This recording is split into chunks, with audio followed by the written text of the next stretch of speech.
before you can take the wing off, you got to take the headlight off. So there's 3 bolts, 1, 2, just underneath here, 3. So you got to take those 3 off, and then you can get these bolts out. To remove the wing, you've got to remove the arch liner. There's a couple of Phillips screws, so there's 1 there, 1 down there, and then basically the rest of them are like these things. They've got a centre in, so you need to push the centre out. They look like they're filled like that, so you've got to push the centre through, and then you can take them out. On the wing, there's these 2 at the top here. Then you've got to take the light out, which is just three little 8mm. So there's 1 there, 1 there, and 1 just, where is it now? Just attaches here. So there's 3, you'll see them anyway, but there's 3 little 8mm that you've got to take off the connector. And then basically, like I said, for the wing there's 2 here, the 13s. There's 1 just under there. There's 1 on the inside of the door, just there at the top. You got to take the arch liner out next. So like I said, it's those 2 Phillips and all them push clips. And then on the inside, of the inside of the wing, there's a 13mm. Mine was covered with this foam, so I've got to pull this foam back.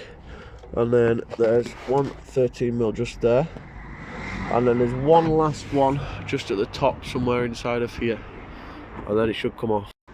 So you've got to go up under here, obviously underneath the wing, yeah, and behind this window here, where this black part is, roughly about here, there's a little nut, and you need to loosen it off. I'll show you what I mean.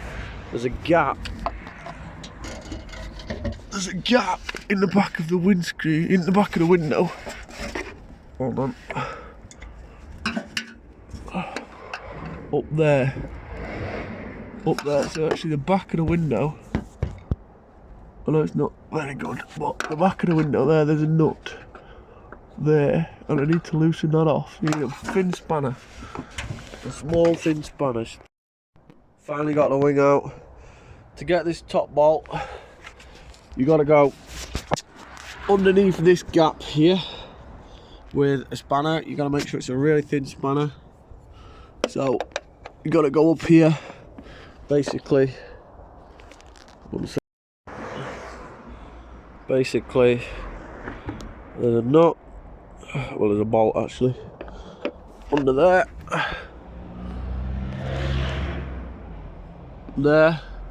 You've got to go underneath, look at that little cutout, and you've got to undo it just a couple of turns there, like this, okay? You reach it, obviously the wing's like this, okay? You've got to go underneath the wing, so you come up like this, and you've got to get in there. Now, I didn't have a thin enough spanner, so I ground mine off, okay? It's 13mm again. But you've got to make sure that, yeah, that it's really, really thin spanner. You don't want to crack this window. So it's got to be able to fit in this gap. Okay, mine's only just small enough there. Really, I could have done with grinding a bit more off. But you've only got to loosen it a few turns. And then to get the new one in, it just obviously slides straight in. So to get the wing off, there's 8 screws. So there's 1, 2, 3, 4, 5. This one comes on this side. 6. 1 at the bottom. 7. And 1 under there. 8.